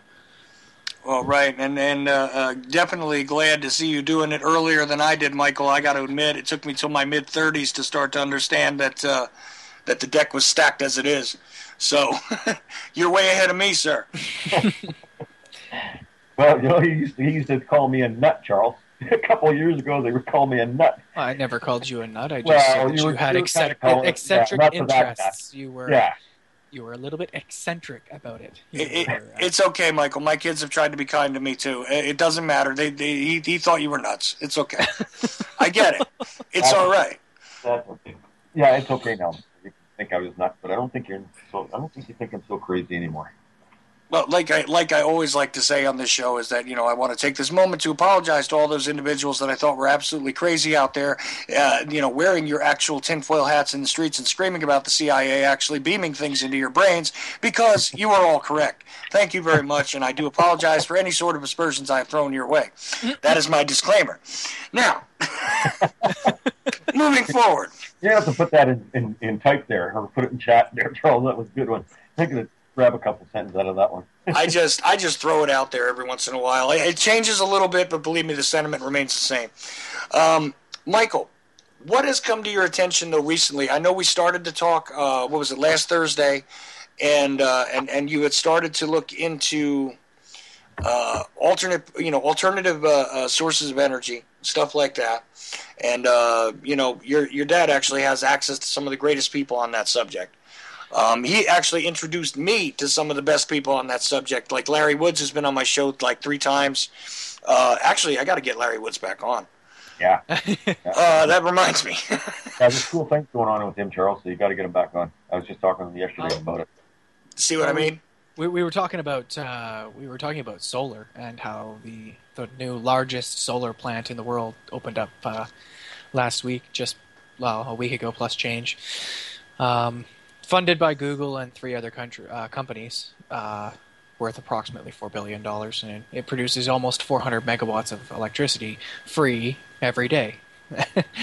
I mean, I suppose not free to the public because they do sell the electricity, but the fact is that it's free to be grabbed out of the sky and there's no byproduct. Well, right. There's no harmful backlash to the whole thing. The only thing that worries me there is that Google is involved in the funding. Yeah, exactly. And Google isn't a good word, even though it might sound like a good word. It's not a good word. Yeah, so, I mean, but the good side of this, Charles, is that they have all of a sudden now exposed this to the public, that this is a real reality, okay, that we can produce all the electricity we need on this planet strictly by setting up solar farms. That is undeniable fact. Germany is showing us that it can be done. We see the Netherlands now falling into their solar programs. Germany is saying by the year 2021, Charles, there will not be one single nuclear plant operating in the country of Germany, that 100% of their power will be generated by the sun. Well, for God's sakes, folks, the sun shines over here too, doesn't it? Yeah, generally speaking, when they haven't chemtrailed it out of the sky. And that's what they'll do. As soon as we get solar, they'll put so much of that up there that we can't even get the light that we need to power our panels. But hopefully people will wake up to that too, Charles. But it inspires me to see this kind of stuff coming, Charles, because it is overdue. I mean, the fact that this is a reality, and now you can go, hey, take a look at this. If you don't think that solar works, take a look at this. Or Google Germany's solar program and study what they're doing. It is a reality. And boy, if the world ever needed solar, it's now. No, absolutely. It's just that I look, I'm a guy I love cartoons, by the way. I'm just like a cartoon fanatic. So I love that scene in The Simpsons the one time where it's a futuristic society. It's like, a couple of decades away from now, supposedly. And she goes into the virtual internet, one of the Simpsons characters, and looks at the screen and says, well, Google, although you've enslaved over half of humanity, you're still a damn fine search engine. Right now, I kind of look at it as using the enemy's weapon against them right now, because we know we're being listened to and infiltrated. Everything we talk about is being listened to. We know the CSA and NSA are looking to us right now, Michael. Actually, Charles, did you say hello to them at the beginning of your show? Because I usually like to say hello to them because we know they're listening. So anybody out there that's tuning in to listen to Charles talk right now, you guys down at the NSA or CIA or FBI or whatever branch is on us today, just maybe we can share some good information with you today. Yes, It's your kids we're fighting for, by the way. Exactly. Any individual who happens to be a representative of any arm of the DHS, you are more than welcome to listen to the show further. Please join us, actually. Think for yourselves, think for your future, and try to save yourselves. That might be nice. We want to save you, too. So, there you yes. And since I have an added subversive like yourself, Barry, on the show, we probably got a couple of guys listening now, so it's all good. Well, we know we're being listened to, Charles. We know they're watching us, but who cares? I mean, what are they? I mean, at this point in my life, it don't matter to me. If they want to come and put a bullet in my head because I'm talking and sharing knowledge with people, well, come on, guys, put it in my head. I don't care. I'm not going to shut up. It'd take death to stop me from talking, Charles, because we're compelled to talk now. I know you feel the same way, buddy, that it's in your heart and in your soul, and we cannot shut up. We have to share knowledge because we know what's coming. So, come on, guys, if you want to kill me, that's the way you're going to shut me up. Or put me in jail or come up with some kind of false charge or whatever you're going to do. Bring it. Yep, I'm in the same boat as you. If it happens at this point, I know I did the right thing. Going down in the blaze of glory to me is okay. I'd prefer not to. I'd like to see my future. I'd like to have everybody see their futures without them being, interrupted. But that's the thing is, I want everybody to have their future without it being stolen from them. So that's where I'm at with it. But armed revolution to me is the last thing that we want to go. The last thing we want to do at this point. I think we still have the numbers and we still have enough power in the judicial system, enough of the Constitution left to challenge these guys legally. We see it happening all over the country right now, Charles. People standing up in droves, all kinds of organizations forming against the government. I know you see it. I'm watching this happen all the time. All kinds of new groups forming, and they're filling up the people. And the attendance on the alternative media now is going through the roof. And CNN numbers are dropping. They're almost minuscule. They're going to have to start. I think what's happening now, Charles, with the stuff that the Washington Post also had a big article today, and they were talking about the corruption in government and blah blah blah. They came out as far as Sun News today, Charles, and this really kind of knocked me right off my chair. Like Sun News has got an audience now. I think their audience. I was looking at their last figures. They got about 80,000 Canadians tuning into Sun News now every night. And they are absolutely outright calling Obama exactly what he is. And that's the first time I've really heard a news station in Canada slam him the way that Sun News slammed him today. So people are starting to become aware. People are starting to listen a little bit more, Charles. Yeah, see, my impression about Canadian news is all about the CBC. That's the stuff I pick up. If you tune into the CBC, you'll see grizzly bears running in the forest. You'll see pretty little animals running through the woods, or they'll cover some stupid non-issue story. But the CBC is a crock of crap. Okay, you'll never see anything on CBC like you will on Sun News, Charles. Nothing. None of the issues they cover, which they hit home. I mean, a few things they said. I don't agree with. I mean, the reporters still refer to 9/11 as a terrorist attack. And to me, that's false. I mean, okay, maybe it was a terrorist attack. The terrorists were our government. So maybe they are telling the truth and they're covering their butt.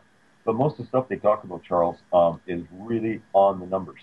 And the only news station in Canada that is really standing up against all the stuff that's developing in the Canadian government. Same thing that's going on down there, Charles. Our Prime Minister is selling us out. And people think he's a nice guy.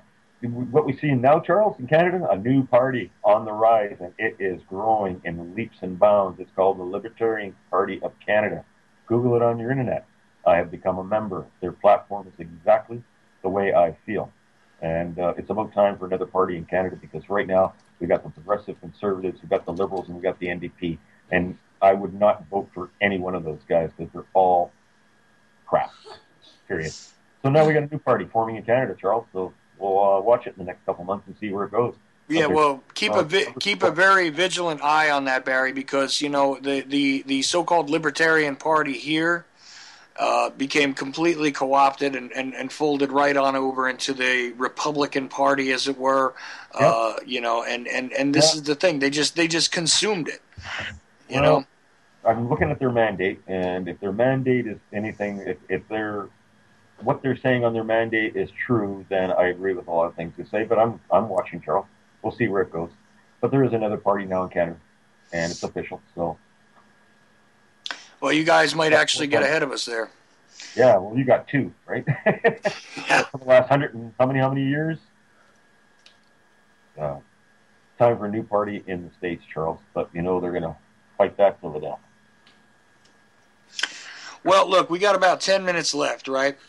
And I wanted to, get to a couple of more of Michael's thoughts about the stuff that's going on. I mean, I know you're coming around to a lot of this stuff, and a lot of it is frightening. But I really wanted to get a few more of your impressions about the stuff that your dad is talking about. And are you convinced that he's completely not crazy yet, or is he just like still a little crazy? Well, just the way he talks, sometimes he gets a little bit carried away about what he's speaking about, and I feel like sometimes he loses track of what he's talking about. It's really hard to follow the conversation with him sometimes, but I don't think he's crazy, no. That is something that simply comes with age, sir. That's what that is. What happens is... Tell Charles. I'll tell him what happens. You go ahead. You explain it to him. See, you get passionate in a different way after you've experienced. This really sounds really trite and really ridiculous, but bear with me a second, okay? I swear to God, I feel like the old man on the lawn screaming, "Get off my grass, kids!" But okay, the thing is this: when you start to mature and you've lived through certain things, and the world is not so new anymore, your level of passion changes, and it becomes not necessarily more intense, but seems to have like a greater life to it. Like there's a lot more of it. Like you've got endurance with age when it comes to your intellect. You know what I'm saying? At this point, anyway. I mean, I know at some point you lose it anyway, and and all the crap they pumped into the food supply and the water supply drills holes in your brain and everything else, and this is why we have Alzheimer's and all that. But normally speaking, your life arc, what's going to happen is your intellect is going to expand as you age a bit. And it sounds very weird to somebody at your age. Like, I heard a lot of this stuff when I was your age, but completely couldn't wrap my mind around it because I was far too concerned with what was in front of me at the time. And like I said, it took me until another decade plus, later than you, to even begin to look at this stuff in a really sort of what word am I going for here, Barry? Open-minded attitude, where the blinders come off all of a sudden. Yeah, like where you start to see the world for what it is and not necessarily what it could be. I think I might have a little bit of an idea about what you're talking about. You know, even now when I see the difference of how I see the world compared to how I did in high school, where every day was only about the day. Every day was concerned about what was happening that day or possibly the next one. That's about as far as it went. You know, now I see things on a week to week, maybe month to month basis. Well, how's next month going to be? Am I going to be okay then? Is everything going to be okay? You know, et cetera, et cetera. Well, right, and you start to care about the future a little more, you know, as you have children, like, you know, and everything else. So, I mean, it changes your perspective entirely. And that's where your dad is at. Your dad is ahead of me in that way. He's gotten a little further beyond the expansion than I have. But, again, it's just because I'm in my 40s and he's in his, you know. Yeah, wait, don't say that word. And I'll tell you, Michael, when I get talking to you sometimes, what happens with me, buddy, is that, you know, when you start going down the rabbit hole, there's so many things that support so many thoughts in your brain. A lot of times I'll get into a conversation with you, and I'll start something that I want to explain to you, you know, that supports what I'm saying. I'll come into my brain, and sometimes I get a little carried away, but I always come back to the end, the start of the conversation, and make my point. And it's kind of cool, Charles, that he gets lots of time to listen to me, and he does listen, and you know, he's seen me break down, you know, when I get emotional in the truck about stuff. And I know that has an effect on him. I know Michael now is thinking about his children, and we're looking at the death of the Pacific Ocean happening right in front of his eyes. The implications alone for his children in the future are something that we don't even want to go and think about, but it's a reality. And he's becoming aware of that. And, you know, like I said, Charles, I'm not going to talk anymore. I'll let Michael have a few more comments. I just hope that the young people maybe you can take Michael as his start and his example, and listen to what's going on around you. Really kind of get away from the distractions and look at what they are and how they do keep you away from looking at stuff. And I know Michael's kind of got to that point now. He still has a few distractions, but I know he's spending a lot more time focusing on things that we need to focus on. So that's all I'm going to say tonight, Charles. Michael, I'm going to let you share a couple more thoughts with this solar buddy. That really, I know we didn't talk about it a lot tonight, but that really seems to me be a no-brainer, absolute no-brainer. So yeah, well, I'm excited for the advancements in the field. Some solar panels, some research being done into ways to focus the light a little bit better, so that we're not reliant on positioning the solar panels properly in the first place, but instead having light hitting them at almost all hours of the day, as long as there's light coming from the sky. Things like that, more efficient solar panels, and just the idea that such a small area. I was wrong about the conversion that I spoke of before, by the way. It doesn't power Los Angeles for a day, the plant. It powers a good chunk of their power, but you'd need about 30 of them or something like that to power the city for a year properly, running at 100% efficiency, right? But even so, that it's such a vast increase in the efficiency of these things and the usefulness of them in recent years. Like, I don't remember even hearing about solar panels when I was in school. It was just something foreign and inefficient, too inefficient, that they never talked about it, right? But I don't know. It's interesting to me to see that it's actually happening now. The world is taking more of an interest in the fact that it is a valid way to generate electricity. Right. Yeah, see, the hope is that the technologies that have been developed in recent years will be seized upon by your generation to do some good.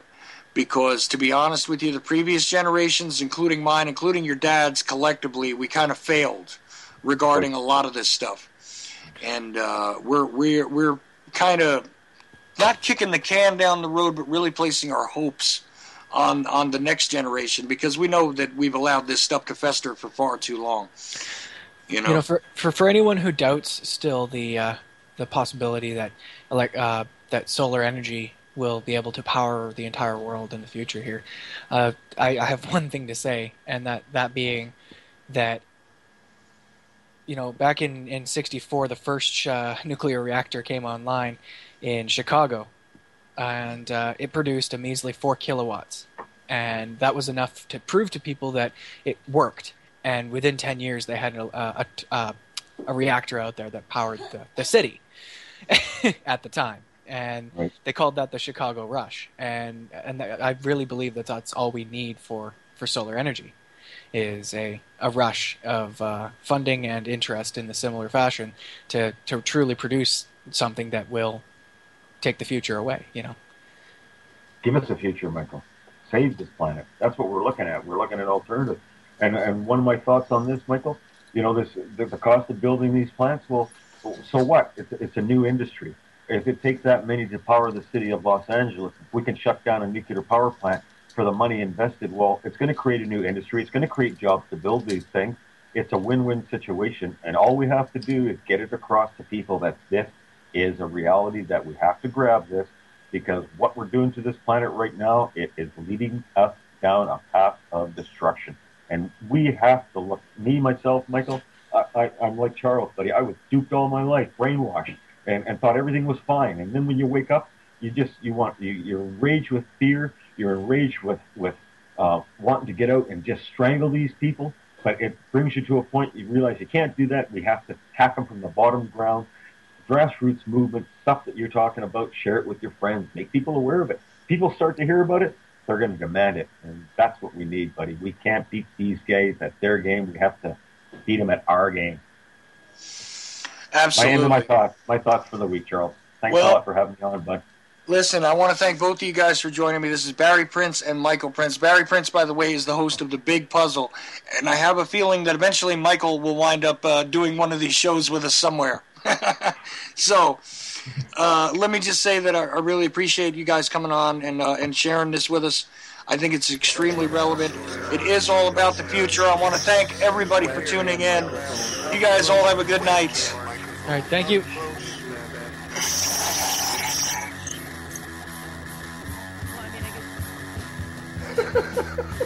At the age of 19 in 1962, she was See, but I have the files. You know, I read this stuff at the National Archives, and I read these other things. I said to myself, how can that be possible? The brain, you know, pistols and fondle slab of choice. I don't know when that was. It doesn't really matter. Internet, professional wrestlers, and not Jesse Ventura style. It doesn't matter where the information comes from as long as it's real. It doesn't. It's hard to get real information because